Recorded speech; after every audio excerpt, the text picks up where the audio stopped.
যে আমরা কিভাবে ইফেক্টিভলি আমাদের ইন্টার্নশিপ রিপোর্টটা আমরা লিখতে পারবো। Format for writing internship report. তো এই অংশটা আমি আপনাদেরকে শুরুতে দেখাবো, এরপরে আমার এই অংশের শেষের দিকে এসে যে জিনিসটা আপনাদেরকে দেখাবো সেটা হচ্ছে কোনো একটা ইন্টার্নশিপ ভলিউমটা কি আরেকটু বাড়ানো যায় কিনা? কোনো একটা ইন্টার্নশিপ রিপোর্ট আমি সরাসরি আপনাদেরকে দেখাবো, যেখান থেকে আপনারা নিজেরা বুঝতে পারবেন যে স্টুডেন্টরা সচরাচর কোন কোন জায়গায় মিস্টেক করে, তো সেই জিনিসটা আপনারা নিজেরা সরাসরি দেখতে পাবেন। সাউন্ডে কি কোনো সমস্যা হচ্ছে আপনাদের শুনতে? শুনতে পাচ্ছি আগের থেকে, এখন ভলিউমটা বেড়েছে। ধন্যবাদ স্যার, ভলিউমটা বাড়ানোর জন্য ধন্যবাদ।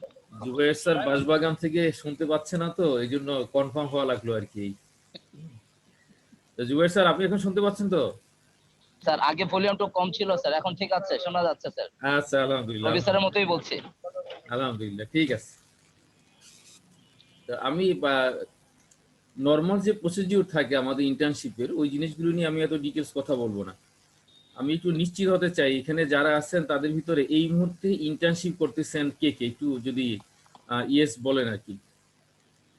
স্যার আমি জেসমিন আক্তার, আমি করব আর কি, আমার লাস্ট সেমিস্টার এটা। লাস্ট সেমিস্টার মানে এই মুহূর্তে যারা করতেছেন এরকম কি কি আছে এখানে? জি স্যার। আচ্ছা বেশ কয়েকজন আছে। তো যারা করেননি এবং যারা করে ফেলেছেন একটু দেখেন, ইন্টার্নশিপ করার জন্য আমাদের প্রথমত যে কাজটা করতে হয় সেটা হচ্ছে আমাদের ডিপার্টমেন্টে যিনি প্লেসমেন্ট ডিভিশনে আছেন আমাদের ডিপার্টমেন্টের পক্ষ থেকে অ্যাসোসিয়েট প্রফেসর জনাব সুলতান আহমেদ স্যার, স্যারের কাছে একটা ফর্ম ফিল আপ করে জমা দিতে হয়। স্যার এরকম একটা সবুজ ফর্ম, আপনারা স্ক্রিনে একটু দেখেন, এরকম একটা সবুজ ফর্ম স্যার দিয়ে থাকেন এবং এই ফর্মে স্যার কি করেন, সুপারভাইজারের নামটা লিখে দেন। তার মানে এই ফর্মটা ডিপার্টমেন্ট থেকে সংগ্রহ করতে হয়, সংগ্রহ করে এটা ফুলফিল করে সুপারভাইজারের সিগনেচার, স্টুডেন্ট সিগনেচার, ডিপার্টমেন্টের চেয়ারম্যানের সিগনেচার সহকারে এটা অফিসে জমা দিতে হয়। তো যারা শুরু করে দিয়েছে তারা অলরেডি এই ফর্মটা তুলে তারা অলরেডি ফিল আপ করে ফেলেছে, আর যারা ভবিষ্যতে করবেন আপনাদেরকে এই ফর্মটা ডিপার্টমেন্ট থেকে তুলতে হবে। এটাই হচ্ছে মূলত আমাদের ইন্টার্নশিপ রেজিস্ট্রেশন ফর্ম। এই ফর্মটা এই মুহূর্তে আমরা মূল কপিটা সচরাচর জমা নিই না, কিন্তু ফটোকপিটা সুপারভাইজার ডিপার্টমেন্ট কন্ট্রোলার সেকশন সেখানে জমা দিতে হয়। আর এই মুহূর্তে নিয়মটা হচ্ছে যখন ভাইভাটা হবে আপনার, সেই ভাইভাটা যখন হবে, ফাইনাল রিপোর্টটা যখন সাবমিট করতে হবে, সেই সময় এই ফর্মটা সাথে জমা দিয়ে দিতে হবে সম্পূর্ণরূপে ফুলফিল করে। তো এই ফর্মটা নিয়ে মূলত আমরা আজকে কিছু কথাবার্তা বলবো এবং রিপোর্ট নিয়ে আমরা কথাবার্তা বলবো। তো এই ফর্মটা ফিল আপ হয়ে যাওয়ার পরে আমরা ধরে নিচ্ছি যে রেজিস্ট্রেশনটা আমাদের কমপ্লিট হয়ে গেল। কমপ্লিট হয়ে যাওয়ার পরে এখন সুপারভাইজারের সাথে কথা বলে আমরা একটা কোম্পানি থেকে যে কাজগুলো শিখি হাতে কলমে, হাতে কলমে, অথবা কোম্পানিতে সরাসরি না গিয়ে মাঝে মাঝে গিয়ে, যেটাকে আমরা প্রজেক্ট রিপোর্ট বলি, তথ্য এনে সুপারভাইজারের সাথে পরামর্শ করে একটা রিপোর্ট তৈরি করা, সেই রিপোর্টের লেখার যে প্যাটার্নটা সেটা কিভাবে কোথায় কি থাকে সেই জিনিসটা আমরা একটু দেখব। আমাদের এই রিপোর্টটাকে আমরা দুটো অংশে ভাগ করতে পারি। একটা হচ্ছে কভার পেজ থেকে শুরু করে টেবিল অফ কন্টেন্টস অর্থাৎ ইন্ডেক্স পর্যন্ত একটা অংশ, এবং ইন্ডেক্সের পরে মূল বডি, একদম সেই রেফারেন্স থেকে অর্থাৎ বিভিন্ন চ্যাপ্টারগুলোর একটা অংশ, এই দুটো অংশ। সেকেন্ড পার্টটাকে আমরা বলে থাকি কি বডি। তো কভার পেজ থেকে শুরু করে টেবিল অফ কন্টেন্টসের যে অংশটা থাকে আমরা একটা একটা করে দেখার চেষ্টা করি। শুরুতে থাকবে কভার পেজ। এই কভার পেজে কি কি জিনিস থাকবে আমি একটা কভার পেজ সহকারে আপনাদেরকে দেখাবো, ডোন্ট ওয়ারি।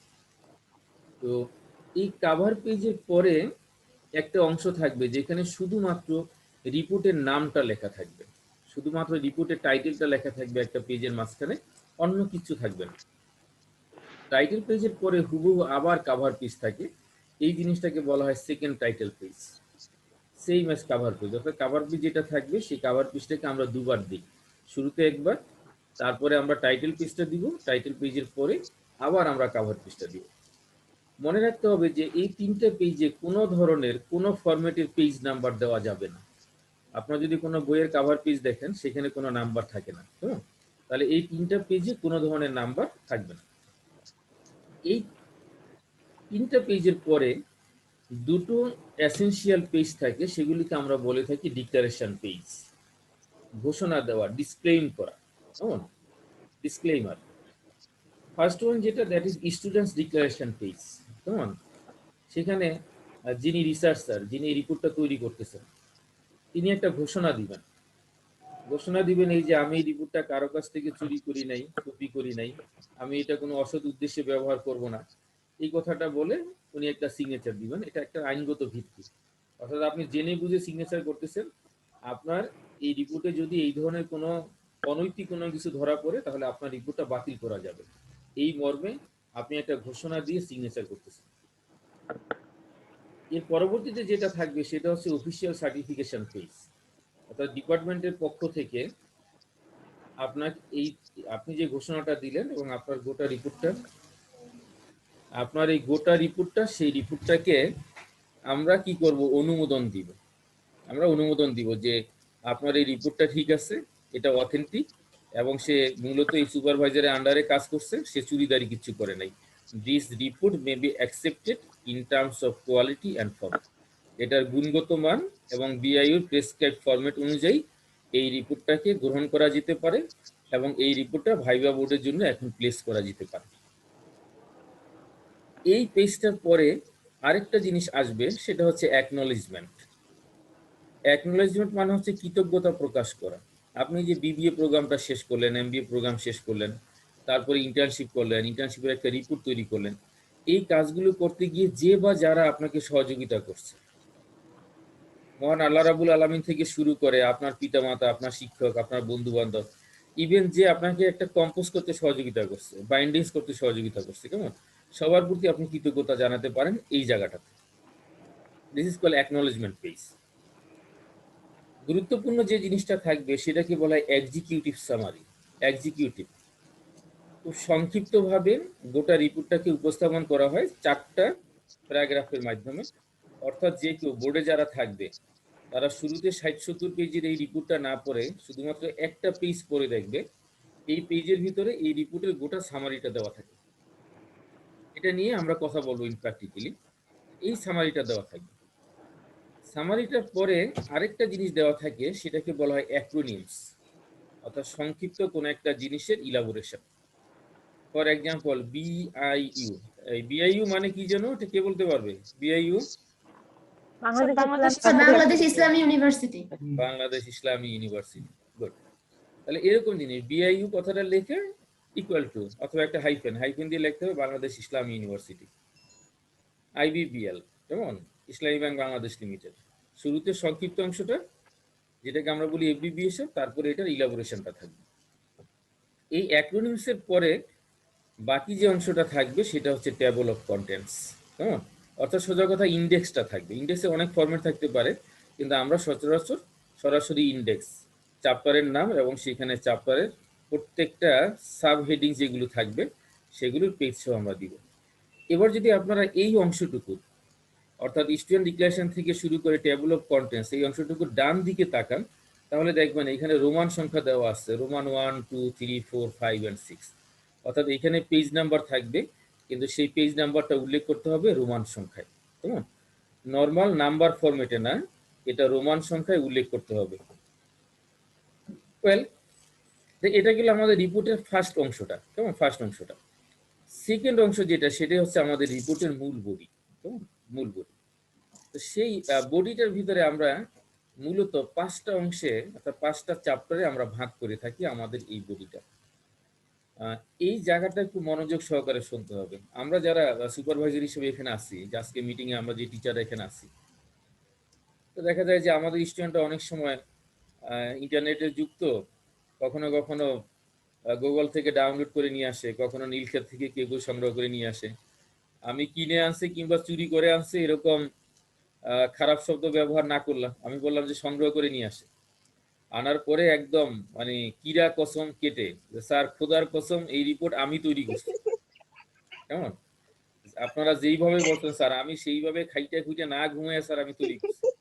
কিন্তু আমরা শুরুতেই দেখলাম আমরা ফরম্যাট দিছি 5টা চ্যাপ্টার, ওইখানে আছে 7টা, 8টা, 9টা, অথবা আছে 4টা। তাহলে সব চোর তো আর ইমানদার হয় না, ঠিক না? কিছু কিছু চোর তো আমাদের মতো নর্মাল চোর হয়, মানে স্বাভাবিক মানুষ হয়, এই জন্য ধরা পড়ে যায়।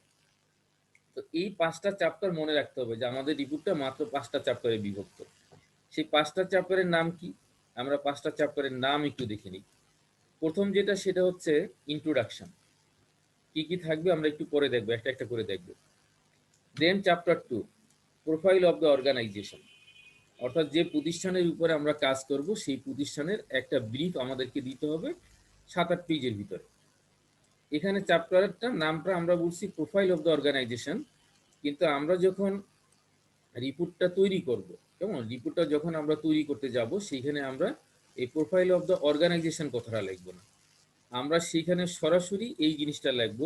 ফর এক্সাম্পল, যদি আমরা ইসলামী ব্যাংকের উপরে কাজ করে থাকি তখন আমরা লিখব profile of Islami bank Bangladesh limited, কেমন, অর্থাৎ ওই অর্গানাইজেশনের নামটা তখন আমরা লিখে দিব। তখন আর আমরা এই কথাটা লিখবো না যে প্রোফাইল অফ অর্গানাইজেশন, আমরা লিখব profile of Islami bank Bangladesh limited. For example,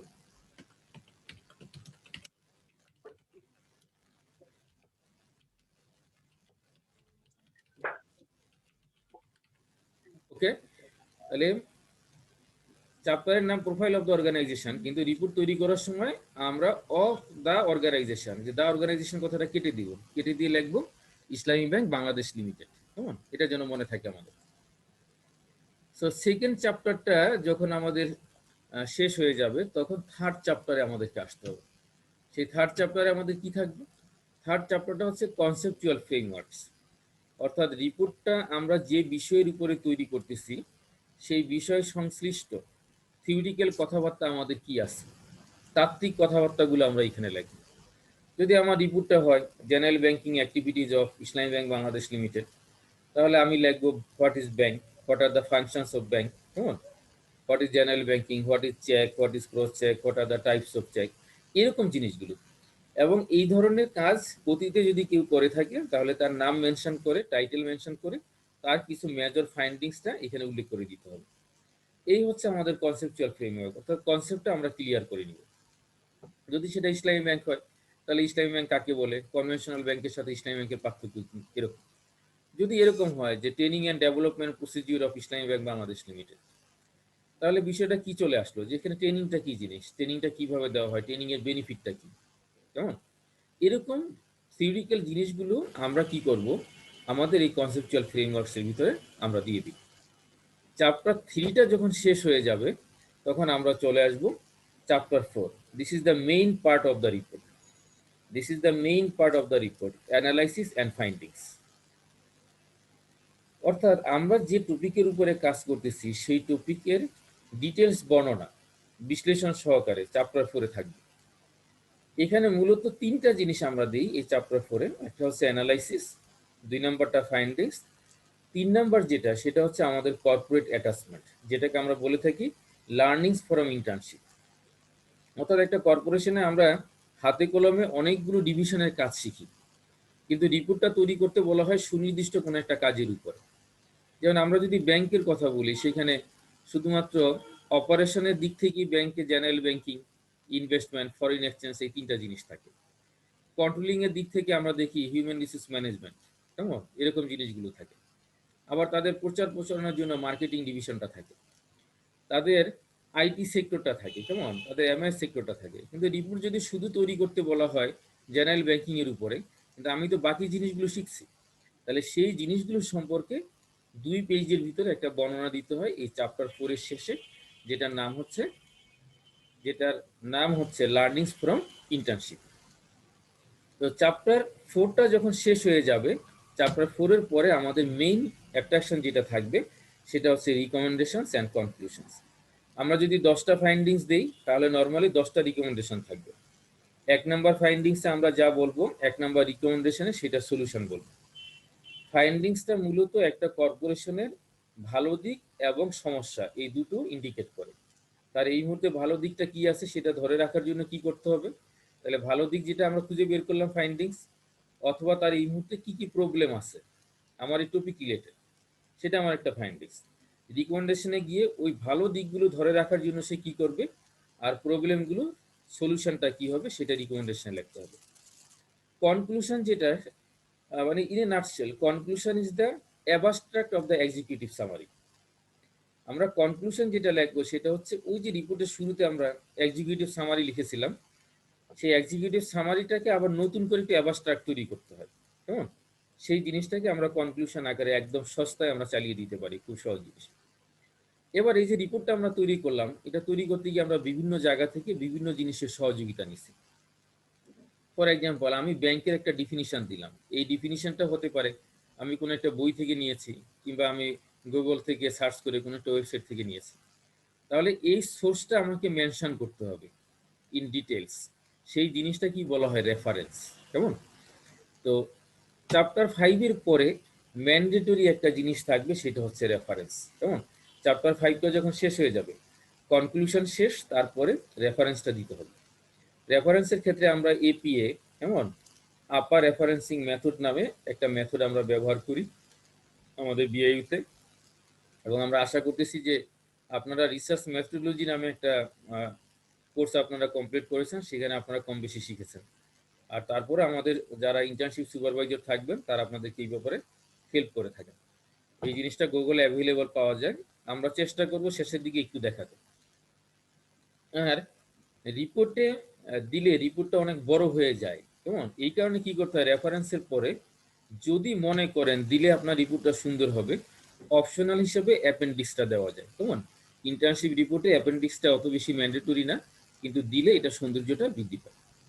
তাহলে আমরা দুটো জিনিস পেয়ে গেলাম, একটা হচ্ছে যে কাভার পেজ থেকে শুরু করে টেবিল অফ কন্টেক্স, আর সেকেন্ড যেটা সেটা হচ্ছে main body of the report which contents 5 major chapters: introduction, profile of the organisation, conceptual framework, analysis and findings, recommendations and conclusions. Finally দুটো জিনিস, বিশেষ করে রেফারেন্সটা আমাদেরকে দিতে হবে, এবং সবশেষে যদি দরকার মনে হয় অথবা সুপারভাইজার সাজেস্ট করে, তাহলে অ্যাপেন্ডিক্সটা দেওয়া যাবে।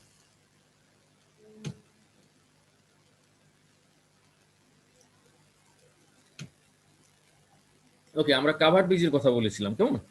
কাভার পেজে কি কি জিনিস থাকতে পারে আমরা একটু দেখি।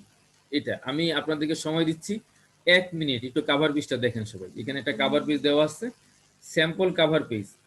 এই নামের কিংবা এই আইডি নাম্বারের কাউকে খুঁজতে যাওয়ার দরকার নাই, কেমন? গুগলে সার্চ দিলে পাওয়া যাবে না। আমরা শুরুতে কি লিখলাম? Internship report. তারপরে আমরা লিখলাম অন লেখাটা একদম ছোট হাতের লেখা, কেমন? এরপরে টাইটেলটা আমরা লিখলাম investment activities of prime bank limited colon দিয়ে a case study on Motijheel branch. আমরা ইন্টার্নশিপটা যেহেতু নির্দিষ্ট একটা ব্রাঞ্চে করি, তো বর্ণনায় যদি আমরা গোটা ব্যাংকের বর্ণনা দেই, কিন্তু মূল রিপোর্টটা আমরা কোন ব্রাঞ্চের উপরে করতেছি সেটা আমরা এখানে মেনশন করি, এবং চ্যাপ্টার 4 মূলত ওই ব্রাঞ্চের ওই কাজটা নিয়ে আমরা আলোচনা করে থাকি। তাহলে internship report on investment activities of prime bank limited a case study on Motijheel branch. উপরে ইন্টার্নশিপ রিপোর্ট এই লেখাটার পরিবর্তে আরো দুটো লেখা যায়। একটা হচ্ছে এমবিএ প্রোগ্রামে যারা আপনারা আছেন তাদের কারো কারো ক্ষেত্রে ডিজার্টেশনটা ব্যবহার করতে হয়, আর যারা রেগুলার এমবিএ তারা তো ইন্টার্নশিপ লিখবেন। এর বাহিরে কোম্পানিতে না গিয়ে সরাসরি সুপারভাইজারের তত্ত্বাবধানে বিভিন্ন কোম্পানির তথ্য এনে একটা কাজ করা যায়, সেটাকে আমরা বলে থাকি প্রজেক্ট রিপোর্ট। অর্থাৎ সরাসরি কোম্পানিতে থেকে কাজ শিখা না, মাঝে মাঝে গিয়ে তথ্য এনে কাজ শিখা। তখন ইন্টার্নশিপ রিপোর্ট না লিখে সেখানে লিখতে হয় প্রজেক্ট রিপোর্ট, কেমন? ইন্টার্নশিপের পরিবর্তে প্রজেক্ট রিপোর্ট। তো টাইটেলটা শেষ হয়ে যাওয়ার পরে সুপারভাইজড বাই শব্দগুলো দেখতে হবে। সুপারভাইজড বাই, সেখানে এসটা লেখা আছে কি বড় হাতের, আর বাই এর বিওয়াই দুইটাই কিন্তু ছোট হাতের। মনে রাখতে হবে যদি সেন্টেন্সের কিংবা শব্দের শুরুতে না থাকে, তাহলে আর্টিকেল, প্রিপোজিশন, কনজাংশন, অ্যাডভার্ব, এই শব্দগুলো আমরা প্রিপোজিশন, এগুলো আমরা ছোট হাতে লিখব। সুপারভাইজারের নামটা থাকবে, তার ডেজিগনেশন থাকবে, ডিপার্টমেন্ট এবং ইউনিভার্সিটি থাকবে। দেন সাবমিটেড বাই, অর্থাৎ এটা কে তৈরি করলো, সেই স্টুডেন্টের নামটা থাকবে, তার ID number, batch, section, program, major, academic ইয়ারটা থাকবে, সেমিস্টার মেনশন করা থাকবে, ডিপার্টমেন্টের নামটা থাকবে। এটার পরে ইউনিভার্সিটির লগোটা থাকে, লগোর নিচে ইউনিভার্সিটির নামটা অনেক বড় করে, তারপরে ডেট অফ সাবমিশন, অর্থাৎ কোন দিন আপনি এই রিপোর্টটা সাবমিট করতেছেন সেটা আপনি এখানে মেনশন করে দিবেন। মনে রাখতে হবে শুধুমাত্র কাভার পেজই একমাত্র জায়গা যেই জায়গাটাতে সিঙ্গেল স্পেসিং ব্যবহার করা যায়। শুধুমাত্র কাভার পেজ যেটা আছে এই একটা জায়গাতেই সেটাও ডিপেন্ড করে যে আপনি ফন্ট সাইজটা কত বেশি করে ফেলেন, জায়গা হয় কি হয় না। শুধু এই একটা জায়গাতেই আপনি সিঙ্গেল স্পেসিং ব্যবহার করতে পারবেন। আর গোটা রিপোর্টের সব জায়গায় লাইন স্পেসিং যেটা হবে সেটা হবে 1.5। স্পেসিং মানে হচ্ছে দুটো লাইনের মাঝখানে যে অংশটা, কেমন, সেটাকে আমরা বলে থাকি লাইন স্পেসিং। তাহলে একটা কাভার পেজ কিভাবে ডিজাইন করা হয় আমরা সেটা কম বেশি আমরা শিখে গেলাম। তো কিছু কিছু ক্ষেত্রে যদি কারো কোশ্চেন থাকে, এই ক্ষেত্রে আমি অ্যালাউ করবো। এই কাভার পেজের ক্ষেত্রে কারো কোনো প্রশ্ন আছে কিনা? নেই, ওকে, থ্যাংক ইউ ভেরি মাচ। তাহলে কাভার পেজের পরে আমরা টাইটেল পেজের কথা বলেছিলাম, কেমন, যে কাভার পেজ থাকবে তারপরে টাইটেল পেজ। মনে করেন যে এইটা একটা পেজ, এই পেজে শুধুমাত্র রিপোর্টের টাইটেলটা আমরা কি লিখছি এখানে দেখেন, investment activities of prime bank limited a case study on Motijheel branch, আর কিচ্ছু নাই। শুধুমাত্র কাভার পেজের পরে একটা পেজ থাকবে টাইটেল পেজ, টাইটেল পেজে শুধু এই অংশটুকুই থাকবে, অন্য কোনো কিছু থাকবে না, কোনো পেজ নাম্বার লাগবে না। এই টাইটেল পেজটার পরে আবার হুবহু সে আগের পেজটা, কাভার পেজটা আমরা আরেকবার দিব, কেমন, কাভার পেজটা আমরা আরেকবার দিব, সেই ম্যাচ কাভার পেজ, কোনো পেজ নাম্বার লাগবে না। তাহলে শুরুতে কাভার পেজ, দেন টাইটেল পেজ, তারপরে আবার আমরা চলে আসলাম কাভার পেজ। এবার ডিক্লারেশন পেজ, স্টুডেন্ট ডিক্লারেশন। আমরা শুরুতেই বলেছি যে স্টুডেন্ট একটা ডিক্লারেশন দিবে যে আমি এই রিপোর্টটা তৈরি করেছি অমক সুপারভাইজারের আন্ডারে, আমার ইউনিভার্সিটি ডিপার্টমেন্ট এই ছিল, টাইটেলটা এই, এটা তৈরি করছি আমি সম্পূর্ণ নিজ হাতে, আমি কারো কাছ থেকে এটা চুরিদারি করি নাই। এর চাইতে তার ভালোবাসা দেওয়া যাবে না, তাই না, যে আমি চুরি করি নাই। এই শব্দটা বলতে গেলে আমাদের অনেক স্টুডেন্টই মানে মুখ দিয়ে খুব একটা শব্দ বের হবে না, কিন্তু আমরা ধরে নিচ্ছি যে আমাদের স্টুডেন্টরা কেউ এই ধরনের কাজ করে না, কেমন, সহযোগিতা নেওয়া যাবে, স্যাম্পল হিসাবে অন্যদেরটা দেখা যাবে, কিন্তু অন্যটা হুবহু মেরে দিয়ে নিজের নামে চালিয়ে দেওয়া যাবে না। ওকে, এটা একটা স্যাম্পল অফিসিয়াল সার্টিফিকেট, আমরা এই কপিটা দিয়ে দিব কনভেনারের মাধ্যমে, যে সেইখানে কি লেখা থাকে এটা স্টুডেন্টদেরকে লিখেই তার ওই রিপোর্টের ভিতরে দিয়ে দিতে হয়, তখন সুপারভাইজার সিগনেচার করে এবং কমিটির চেয়ারম্যান এখানে সিগনেচার করে দেয়। তাহলে এই ফরম্যাট অনুযায়ী লিখতে হবে, এবং সেখানে আমরা একটু দেখি উপরে অফিসিয়াল সার্টিফিকেট লেখা, তার নিচে হচ্ছে ডেট। আমাদের অনেক স্টুডেন্ট ভুলক্রমে ডেটটা উপরে দিয়ে দেয়, না, ডেটটা এইখানে থাকবে, কেমন, প্যারাগ্রাফটার আগে থাকবে ডেট, অফিসিয়াল সার্টিফিকেটের নিচে ডেটটা বসাতে হবে। ইভেন স্টুডেন্ট ডিক্লারেশন সেই একই ফরম্যাট, স্টুডেন্ট ডিক্লারেশনের নিচে থাকবে ডেট, তার নিচে থাকবে এই ডিক্লারেশনটা।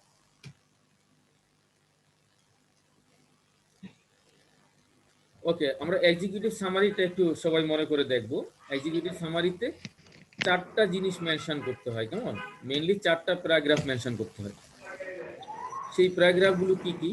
একটা হচ্ছে introductory part of the report, কেমন, এই রিপোর্টটা কে তৈরি করলো, কোন ডিপার্টমেন্টের অধীনে তৈরি করলো, কোন প্রতিষ্ঠান, মেজর অবজেক্টিভসটা তার কি কি ছিল, এই কথাটা উল্লেখ করতে হবে ইন্ট্রোডাক্টরি পার্টের ভিতরে। সেকেন্ড প্যারাগ্রাফ যেটা, সেটা হচ্ছে চ্যাপ্টারাইজেশন অফ দ্য রিপোর্ট।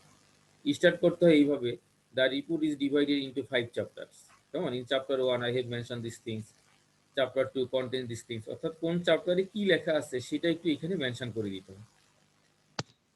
3 নম্বর যে প্যারাগ্রাফটা থাকবে সেটা হচ্ছে summary of the findings. Chapter 4-এ আমাদের ফাইন্ডিংস নামে একটা গুরুত্বপূর্ণ জিনিস থাকে, সেটাকে প্যারাগ্রাফ আকারে এখানে দিতে হয়। এবং সর্বশেষ চ্যাপ্টার মানে যেটা থাকে আমাদের চ্যাপ্টার 5, সেখানে আমরা রিকমেন্ডেশন এবং কনক্লুশন দিই, ওটার সামারিটা এইখানে 4 নম্বর প্যারাগ্রাফে দিতে হয়। আমরা একটা স্যাম্পল দেখি, এখানে দেখেন স্যাম্পল এক্সিকিউটিভ সামারি, শুরুতে টাইটেল থাকবে এক্সিকিউটিভ সামারি, কেমন, সেখানে আমরা বলছি ইন্ট্রোডাক্টরি পার্ট, ফার্স্ট প্যারাগ্রাফে, অর্থাৎ রিপোর্টের একটা পরিচিতি দেওয়া থাকবে। এখানে রিপোর্টের পরিচিতি, রিপোর্টের টাইটেলটা থাকবে, এটা কোন ডিপার্টমেন্টের মাধ্যমে করা হলো, এটা করার পিছনে মেইন অবজেক্টিভ কি ছিল, ডাটাগুলো কিভাবে সংগ্রহ করা হলো, ফার্স্ট প্যারাগ্রাফ শেষ। সেকেন্ড প্যারাগ্রাফে দেখেন যে first chapter, second, third, fourth and fifth চ্যাপ্টারের একটা বর্ণনা দেওয়া আছে এখানে। থার্ড প্যারাগ্রাফ যেটাতে, সেখানে আমরা বলতেছি the main findings of the study are as follows, অর্থাৎ ফাইন্ডিংসগুলোর একটা সামারি আমরা এখানে প্যারাগ্রাফ আকারে দিয়ে দিলাম। এবং 4 নম্বর প্যারাগ্রাফে আমরা কি করলাম, আমরা যে রিকমেন্ডেশনগুলো প্লেস করেছি সেই রিকমেন্ডেশনের একটা সামারি এখানে দিয়ে দিলাম। তাহলে দেখেন এক পেজের ভিতরে আমার গোটা রিপোর্টটা চলে আসছে। এটা যখন বোর্ডের কেউ দেখবে সে বুঝতে পারবে যে এই রিপোর্টের ভ্যালুটা কতটুকু এবং কোয়ালিটি কতটুকু। অনেক সময় যদি এটা এক পেজে লেখা সম্ভব না হয় তাহলে সেকেন্ড পেজ কেমন সেটা ব্যবহার করা যাবে, ইট ইজ পারমিটেড। ওয়েল, একটু আমরা মেইন বডিতে পেজ সেটআপটা কি আমরা একটু সেখানে আসি। মাঝে মাঝে আমাদের একটু বিব্রতকর অবস্থায় পড়তে হয়, যারা ইন্টারনেট থেকে এগুলো মানে কপি করে মেরে দেয়। ইন্টারনেট থেকে আনলে পেজ সেটআপটা ঠিক থাকে না। আমি জানি না যে আজকে আমার এখানে এক ছাত্রী আছে কিনা, ও গতকাল এবং আজকে আমাকে বারবার ফোন দিচ্ছে কিরা কসম কেটে যে স্যার এত কষ্ট করে রিপোর্টটা তৈরি করছি, আপনি আমার ক্লিয়ারেন্সটা দিয়ে দিলে 24 তারিখ ভাইবা দিতে পারবো। তা আমি খুব কষ্ট করে দেখতেছিলাম, দেখতে গিয়ে দেখলাম যে সে ওই সেকেন্ড টাইটেল পেজটা দেয় নাই, কভার পেজ দেয় নাই, তার টেবিল অফ কন্টেন্টস নাই, এক্সিকিউটিভ সামারিটা ঠিক মতো নাই, চ্যাপ্টার 3 এর ভিতরে চ্যাপ্টার 4 ঢুকে গেছে, এই ধরনের অনেকগুলো ঘটনা। কেমন? তো এই জন্য বলছি যে এই সেটআপগুলো একটু আমাদের বুঝতে হবে। অ্যারেঞ্জমেন্টের ক্ষেত্রে আমরা বিআইইউর আমাদের এই প্রেসক্রাইব ফরম্যাটে অনেকগুলো জিনিস আমরা উল্লেখ করে দিচ্ছি। পেজ সেটআপটা যখন করব কেমন, সেখানে পেজ সেটআপ A4 সাইজ এটা মেনশন করে দিতে হবে। কম্পিউটারে মেনশন করলেই সে সেই পেজটা নিয়ে নেয়। এই যে এখানে আমরা একটা ডান দিকে কেমন একটা ডায়ালগ বক্স দিয়ে দিছি পেজ সেটআপ লিখে, মার্জিন, পেপার, লেআউট এরকম লেখা আছে। পেজ মার্জিন চারিদিকে দেখেন top, left, bottom and right কেমন সব জায়গায় থাকবে কি 1.25 করে, অর্থাৎ একটা কাগজের চারিদিকে 1.25 করে মার্জিন রাখতে হবে। ওয়েল, কোনো ধরনের বর্ডার দেওয়া যাবে না। মাঝে মাঝে দেখি যে আমাদের বিশেষ করে কিছু কিছু ছাত্রী যারা ডিজাইন খুব ভালো পারে, এরা পেজ বর্ডার তৈরি করে, এটা দরকার নাই কেমন, একদম প্লেন থাকবে। আমরা শুধুমাত্র একটা ফন্ট ব্যবহার করি, সেটা হচ্ছে টাইমস নিউ রোমান। সিম্পলি গোটা রিপোর্টটাকে কন্ট্রোল A দেন, এটা সিলেক্ট হয়ে যাবে, তারপরে ফন্টের ওইখানে গিয়ে টাইমস নিউ রোমান ক্লিক করেন, এক ক্লিকে আপনার সবগুলো ফন্ট টাইমস নিউ রোমান হয়ে যাবে। ফন্ট সাইজ নরমালি আমরা 12% ইউজ করতে বলি, কেমন নরমালি 12% আমরা ইউজ করতে বলি। দুটো লাইনের মাঝখানে যে ফাঁকা জায়গাটা থাকে যেটাকে আমরা বলে থাকি লাইন স্পেসিং 1.5, এটার ক্ষেত্রে খুব কেয়ারফুল থাকতে হবে কেমন, এটা কেয়ারফুল না থাকলে আমাদের একটু বিপদে পড়তে হয়। কোনো ধরনের প্যারাগ্রাফ কিংবা ওই লাইনের নিচে দেখবেন যে আলাদাভাবে কিছু স্পেস চলে আসে, সেটা দরকার নেই, প্যারাগ্রাফ স্পেসিং এর দরকার নেই। বোল্ড করবেন কোনটা, টাইটেল এন্ড সাবটাইটেল, শুধুমাত্র টাইটেল এবং সাবটাইটেল এই দুইটাকে বোল্ড করবেন, অন্য কোনোটাকে বোল্ড করবেন না। টাইটেল এবং সাবটাইটেলের পাশে নরমালি আমরা কোনো ধরনের কালার, আন্ডারলাইন কিংবা কোলন এগুলো আমরা এখনকার যুগে ব্যবহার করি না, কেমন আমাদের ফরম্যাটে আমরা যে আপা মেথডটা এখন ইউজ করি সেখানে আমরা এগুলো ব্যবহার করি না। তাহলে এই পেজ সেটআপটা ঠিক মতো রাখতে হবে। প্রত্যেকটা চ্যাপ্টারের জন্য কিন্তু আলাদাভাবে একটা চ্যাপ্টার কভার পেজ তৈরি করতে হবে। শুধু একটা পেজে মনে করেন যে আমরা চ্যাপ্টার 1 শুরু করব, সেখানে আমরা একটা পেজে আগে লিখবো চ্যাপ্টার 1 ইন্ট্রোডাকশন, এখানে আর কোনো কথা লিখবো না, এটা লেখার পরে তারপরে আমরা চ্যাপ্টার 1টা শুরু করব। তো নরমালি চ্যাপ্টার 1-এ আমরা রিপোর্টের একটা ইন্ট্রোডাকশন দেই, রিপোর্টের ইন্ট্রোডাকশন, এই রিপোর্টটা আমি কেন করতেছি, কোন ইউনিভার্সিটি আন্ডারে করতেছি, কোন ডিপার্টমেন্টে করতেছি, আমি যেই ব্যাংকে করতেছি সেই ব্যাংকের কোন ব্রাঞ্চে কতদিনের জন্য আমি করলাম, এরকম একটা বিষয়। এটা হচ্ছে রিপোর্ট ইন্ট্রোডাকশন। তারপরে অবজেক্টিভটা আমরা উল্লেখ করব, ইচ্ছে করলে স্কোপ অ্যান্ড এরিয়া আমরা উল্লেখ করতে পারি, research methodology, data, primary data, secondary data. এই রিপোর্টটা আমার সম্পাদন করতে একদম ইন্টার্নশিপের রেজিস্ট্রেশন থেকে শুরু করে, ইন্টার্নশিপ শুরু করে, ডাটা সংগ্রহ করে, রিপোর্ট তৈরি করে, বাইন্ডিং করে সাবমিট করতে আমার কতদিন সময় লাগলো, এই জিনিসটাকে বলা হয় টাইম শিডিউল। কেমন আমরা নরমালি ধরে নিই যে ম্যাক্সিমাম 90 ডেজ, 3 মান্থ। লিমিটেশনস, আমি মাঝে মাঝে অবাক হয়ে যাই যে একটু মজার কথা একটু বলতেই হয় আর কি। আমার এক ছাত্রীর একবার বিয়ে হয়েছিল, এই অনেক ছাত্রীর হয়, মানে বিশেষ এক ছাত্রীর। তো ওর বিয়ে হওয়ার কারণে রিপোর্টটা তৈরি করতে ওর 4 মাসের জায়গায় 8 মাস লাগছে। ও লিমিটেশনে উল্লেখ করছিল, হ্যাঁ, যে getting marriage is one of my limitations for preparing this report. মেয়েটা উল্লেখ করছে যে ওর বিয়ে হয়েছিল দেখে প্রথমবার, কেমন একবার বিয়ে হয়েছিল দেখে রিপোর্টটা তৈরি করতে ওর বেশি সময় লেগে গেছে। এর পরবর্তীতে আমি আরো 2-3টা রিপোর্ট পাই যেখানে আনমেরিড কিছু মেয়ে, ব্যাচেলার কিছু মেয়ে রিপোর্ট তৈরি করতে গিয়ে তারা উল্লেখ করছে আমার বিয়ে হয়েছিল বলে এই রিপোর্টটা তৈরি করতে আমার 4 মাস সময় বেশি লাগছে। তো আমি আশা করব যে এই লিমিটেশনসটা নিজের লিমিটেশনস লিখতে হবে, আরেকজনের লিমিটেশনস না, কেমন? তাই সমস্যাগুলো এরকম হবে, যাদের বিয়ে হয় নাই তারও বলবো যে বিয়েটা একটা সমস্যা ছিল। ওকে, এটা যেন মনে থাকে। কপি পেস্ট হয়েছে। এই সেই মেয়ে এখানে নাই, তোমাদেরকে আমি সতর্ক করলাম, তোমরা যারা এখানে আছো। তাহলে এটা রিপোর্ট তৈরি করতে গিয়ে মানে একজন রিসার্চার হিসেবে কি কি সমস্যা ফেস করতে হয়েছে সেটা এখানে উল্লেখ করতে হবে। এবং এই লিমিটেশনস গুলো, অবজেক্টিভ গুলো নরমালি রিসার্চের ভাষায় আমরা সেইগুলো নিউমেরিক্যাল নাম্বারটা না দিয়ে আমরা রোমান নিউমেরিক্যাল নাম্বার, যেটা কেমন রোমান নাম্বারটা আমরা ইউজ করে থাকি। Profile of prime bank Limited, profile of the organisation, এটা হচ্ছে যে প্রতিষ্ঠানের উপরে আমরা করব সেই। স্যার আমার আসসালামু আলাইকুম স্যার, আমার একটা কোশ্চেন ছিল। এটার সাথে রিলেটেড না আমরা শেষের সময় দিব? Sir introduction of the report, sir এটা একটু ক্লিয়ার হতে চাচ্ছি স্যার। আচ্ছা, এটা হচ্ছে যে আমি রিপোর্টটা তৈরি করতেছি, এই রিপোর্টটা আমি তৈরি করতেছি একটা ব্যাংকের উপরে, ব্যাংকের অমুক ব্রাঞ্চে আমি করতেছি, কেমন? এরপরে এই রিপোর্টটা আমি তৈরি করতেছি department of business administration Bangladesh ইসলামী ইউনিভার্সিটির বিবিএ প্রোগ্রাম কিংবা এমবিএ প্রোগ্রামের রিকোয়ারমেন্টটা ফুলফিল করার জন্য under the supervision of this teacher, কেমন? এই অর্থাৎ রিপোর্টের একটা পরিচিতি এবং সেখানে আপনি কি কাজটা করবেন সেটার একটা কথাবার্তা, কেমন? রিপোর্টের পরিচিতি।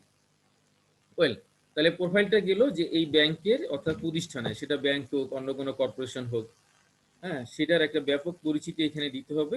এবং এই চ্যাপ্টার 2 এর শেষের দিকে শর্ট অ্যানালাইসিস, ওকে, এই কর্পোরেশনের strength, weakness, opportunities and threats, এটা মেনশন করে দিতে হবে। 3 নম্বর চ্যাপ্টার যেটা, সেটা হচ্ছে কনসেপচুয়াল ফ্রেমওয়ার্কস। আমরা আগেই বলছি যে থিওরিটিক্যাল কথাবার্তা বলতে হবে। ফর এক্সাম্পল, আমি যদি ইনভেস্টমেন্টের কথা বলে থাকি, investment activities of prime bank limited, তাহলে what is investment, why do people invest, what is the meaning of bank investment, ব্যাংকের একটা ইনভেস্টমেন্ট বলতে কি বোঝায়, what are the risk of investment, what is bank, কেমন, what are the functions of bank. অর্থাৎ আমার এই টপিক রিলেটেড যে কনসেপ্টগুলো আমাকে ক্লিয়ার করতে হবে, কেমন, সেই বিষয়গুলো আমি এখানে লিখবো। অনেক বেশি না কিন্তু, এখানে 6 থেকে 8 পেজের ভিতরে লিখতে হয়, খুব বেশি না। আমরা সবকিছু লিমিটেড করে দিছি। সমস্যা হয় যে নিজে লিখলে পরিমাণটা কম লেখা যায়, আর যখনই কেউ কোনো জায়গা থেকে কপি করে আনে সে তো আর ডান বাম দেখে না, তখন তার রিপোর্টটা অনেক লম্বা হয় এবং তার সময়টা অনেক বেশি লাগে। সো এটা অনেকটা হচ্ছে ডিফিনিশন টাইপের কিংবা পয়েন্ট ওরিয়েন্টেড একটা পার্ট। আর এখানে ইচ্ছে করলে একই কাজ অন্য কেউ যদি করে থাকে তাহলে তার কাজের একটা অংশ এখানে উল্লেখ করা যায়। সো চ্যাপ্টার 1 2 3 এটা তেমন কোনো সমস্যার বিষয় না, কেমন? পুরাতন কোনো রিপোর্ট দেখি হেল্প নিয়ে এটা সরাসরি লিখে দেওয়া যায়। চ্যাপ্টার 4 এটা হচ্ছে মেইন কাজ, অর্থাৎ এইখানে এসে আমরা আমাদের রিপোর্টের যে টাইটেলটা ছিল সেই অনুযায়ী আমরা ধাপে ধাপে যাব এবং আমরা যে অবজেক্টিভগুলো সেট করে আসতেছি সেই অবজেক্টিভ অনুযায়ী আমরা এখানে ধাপে ধাপে যাব।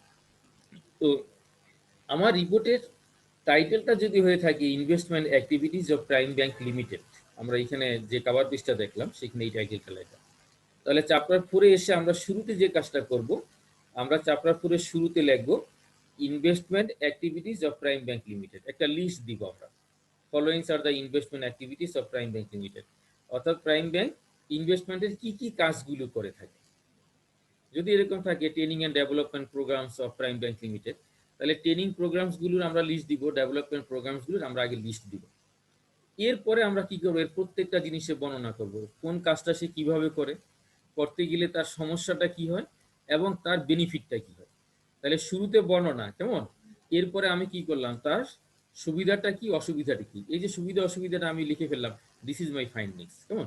এবং চ্যাপ্টারের শেষের দিকে আবার কি করব, এই যে প্রত্যেকটা কাজের বর্ণনার পরে আমি কিছু সুবিধা অসুবিধা পেয়ে গেলাম, এইটার একটা সামারি আমি দিব।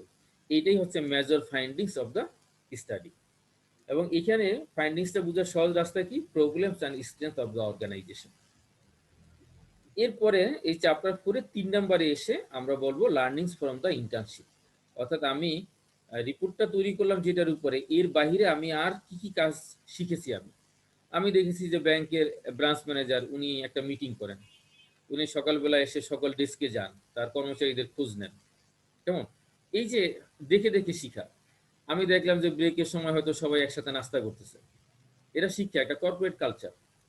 আমি কাজ করছি ইনভেস্টমেন্টে, কিন্তু একটা চেক বই কিভাবে ইস্যু করা যায় আমি সেটা শিখছি, সেটা একটা বর্ণনা দিব।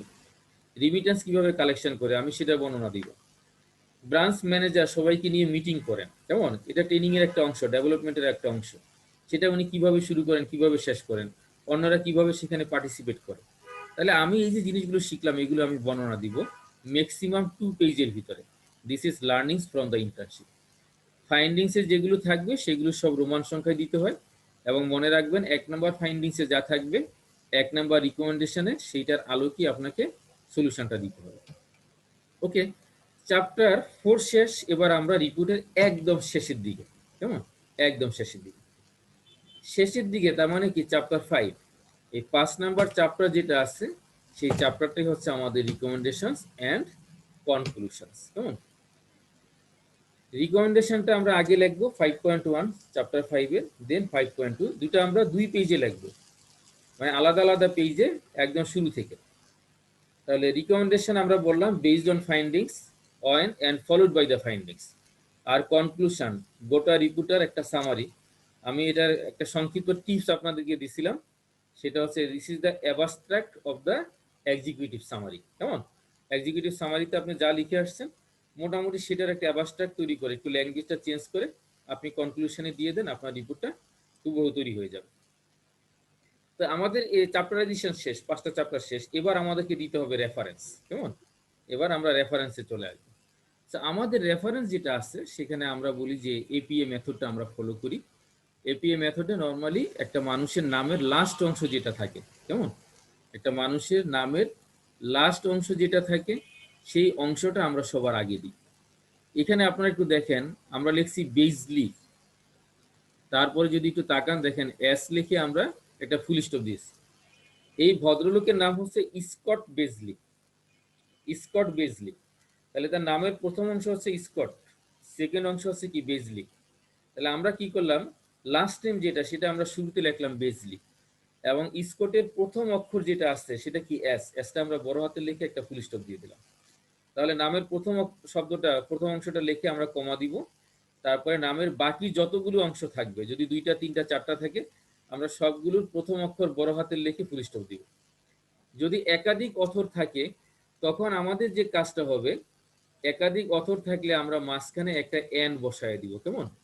এখানে দেখেন 2 জন অথর মিলে আমরা প্রথমে লিখলাম বেজলি কমা স্কট এর এস ডট, তারপরে এন্ড সিম্বলিক এন্ড, কেমন?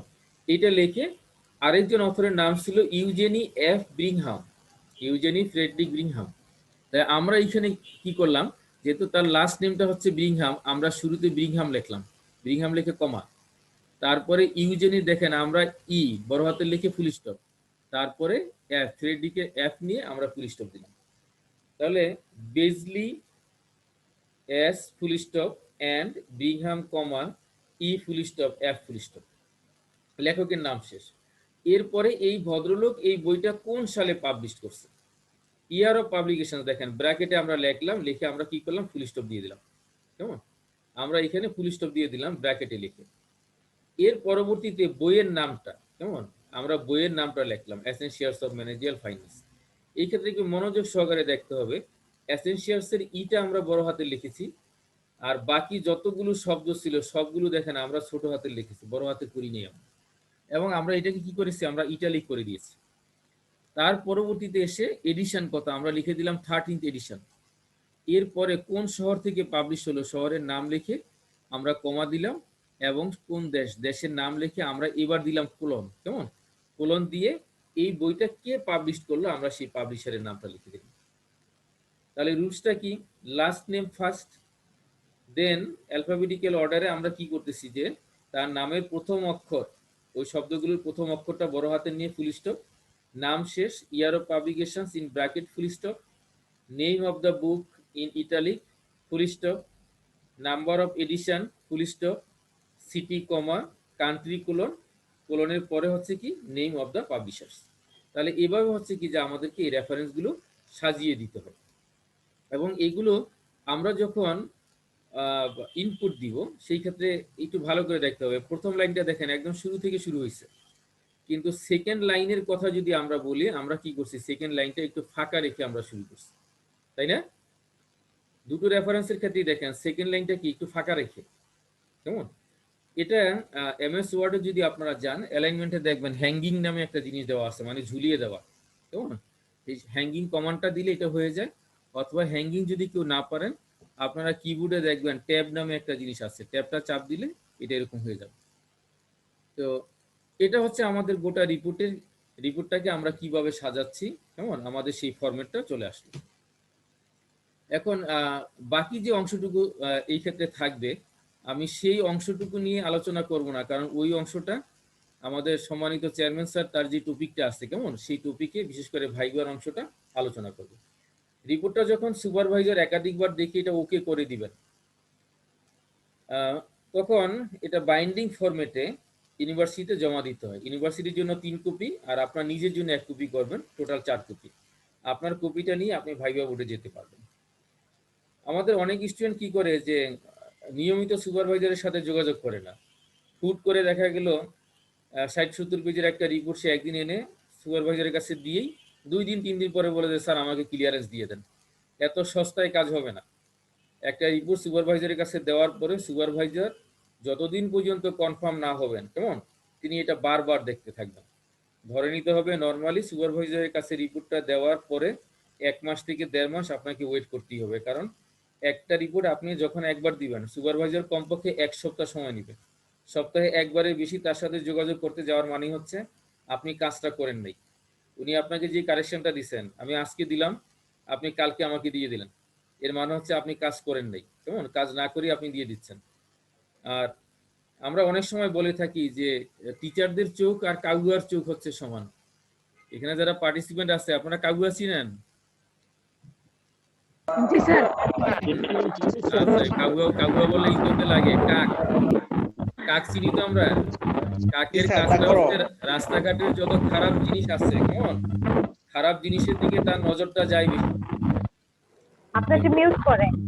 ওই স্টুডেন্টটা যখন কোনো সুপারভাইজারের কাছে একটা রিপোর্ট নিয়ে আসে, তার অনেক ভালো ভালো দিক থাকে, কিন্তু দেখা যায় সুপারভাইজারের চোখটা সবসময় সে কোথায় ভুল করছে সেখানে গিয়ে তার চোখটা চলে যায়।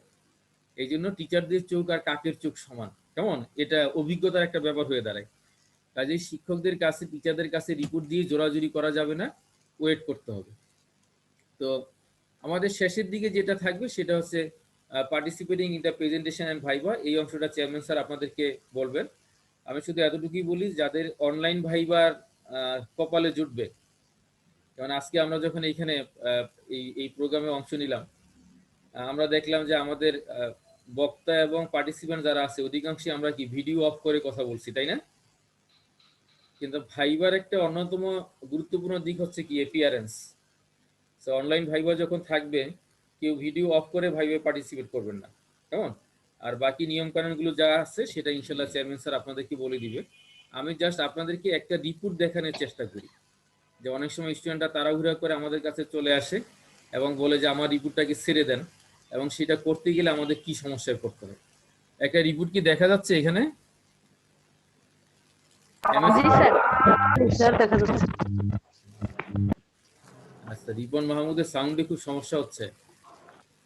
ওকে, তো এই যে রিপোর্টটা, এই study on general banking activities of social Islami bank limited, corporate branch, Dhaka, কেমন? রিপোর্ট টাইটেল অনেকভাবে লেখা যায়, কোলন ইউজ করে কিংবা কোলন ছাড়া, ইট ডাজন্ট ম্যাটার। এখানে আমরা দেখলাম এই মেয়েটা একটা রিপোর্ট, ধরা যাক যে এটা আমার কাছে সে গতকাল সাবমিট করছে।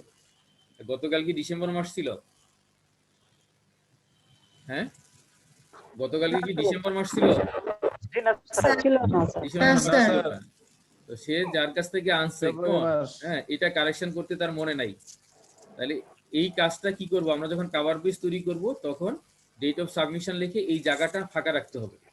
আপনি সুপারভাইজারের কাছে যখন দিবেন তখন এই ডেটটা দিবেন না। আপনি যেদিন বাইন্ড করতে যাবেন, বাধাই করবেন, এখানে সেই দিনের ডেটটা বসিয়ে দিবেন। ক্লিয়ার? যেদিন আমরা বাধাই করব এখানে আমরা সেই দিনের ডেটটা বসিয়ে দিব।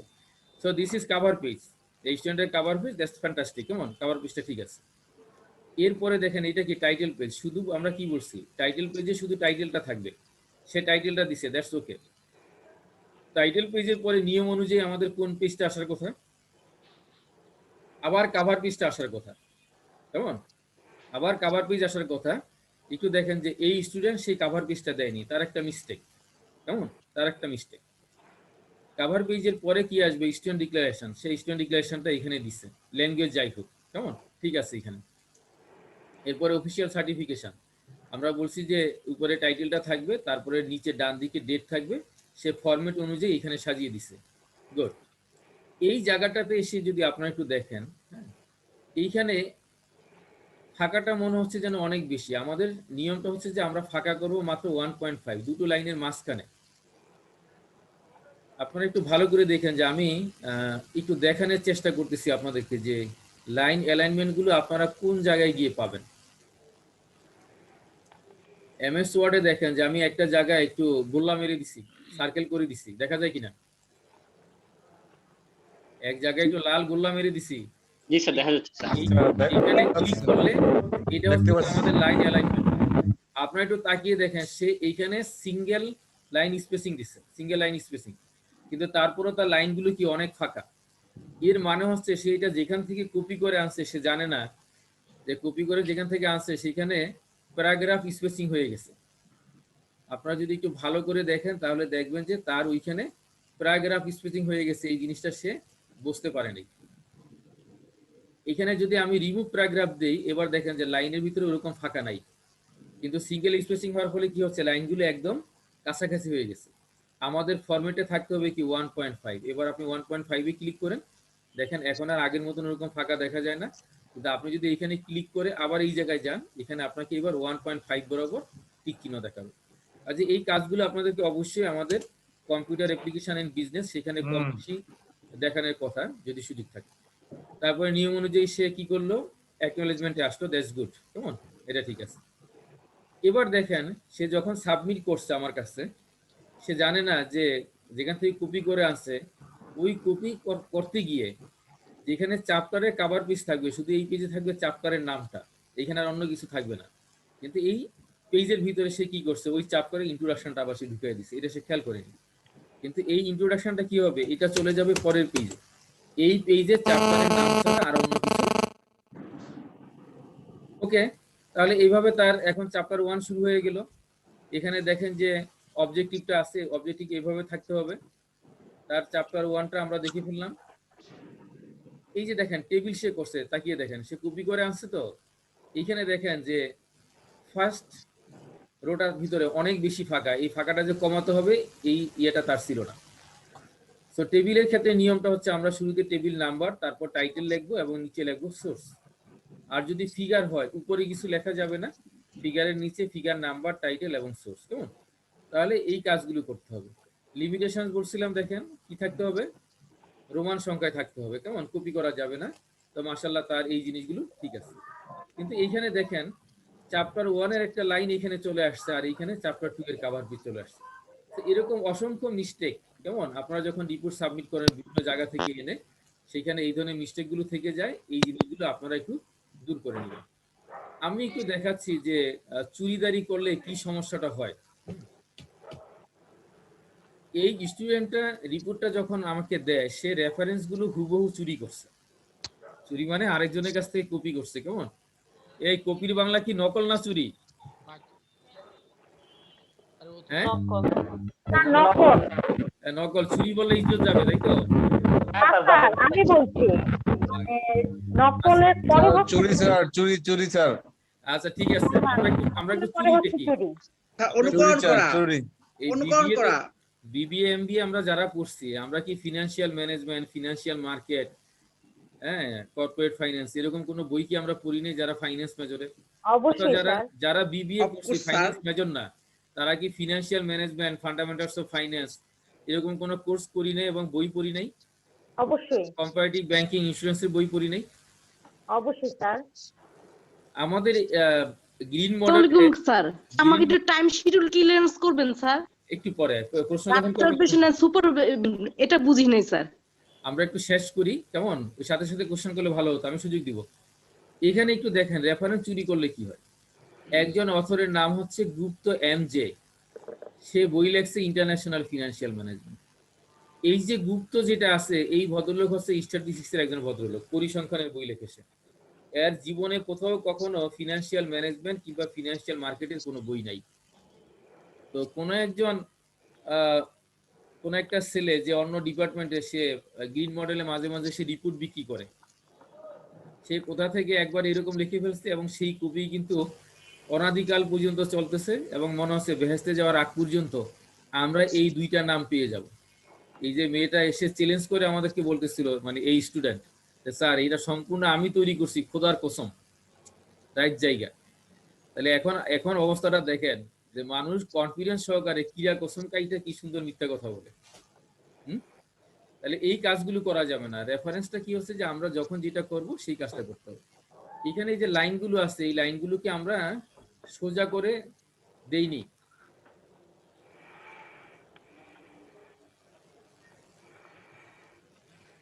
এই যে দেখেন আমি যখন লাইন স্পেসিং এ আসবো, এখানে হ্যাঙ্গিং নামে একটা জিনিস দেওয়া আছে, কেমন স্পেশাল ইফেক্টের এখানে হ্যাঙ্গিং নামে একটা জিনিস দেওয়া আছে। এই হ্যাঙ্গিংটা ক্লিক করলে এই লাইনগুলো অটোমেটিক্যালি কি হয় যে ডান দিকে চলে যায়। ওকে, তো এই ছিল মোটামুটি একটা রিপোর্ট আপনাদেরকে দেখানো।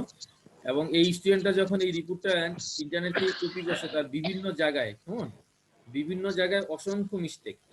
আপনারা যদি এই জায়গাটা দেখেন, মানে ইন্টারনেটে তো অনেকগুলো জিনিস পিডিএফ ফরম্যাটে দেওয়া থাকে, সেটাকে সে কপি করে আনছে।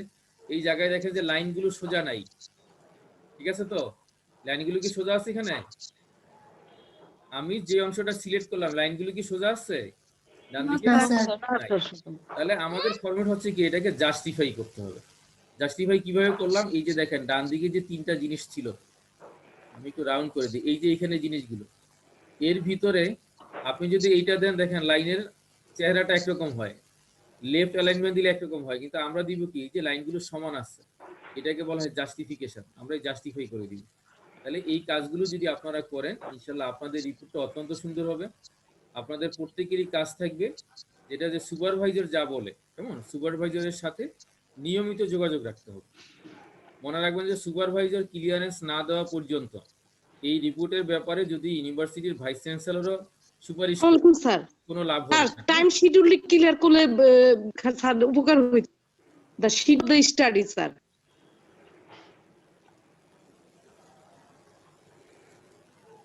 আচ্ছা, আপনি একটু ওয়েট করেন, আমি দেখাচ্ছি আপনাকে। সবাই কি দেখেন? একটা কোশ্চেন আছে। আচ্ছা, আমরা টাইম শিডিউলের ক্ষেত্রে বলছি যে এই রিপোর্টটা তৈরি করতে আমাদের যে সময়টা লাগবে, কেমন সেই সময়টা আমাদের মেনশন করতে হবে। For example, data collection 15 days, report binding 30 days, কেমন consulting with your supervisor 8 days, এরকম বেশ কিছু জিনিস।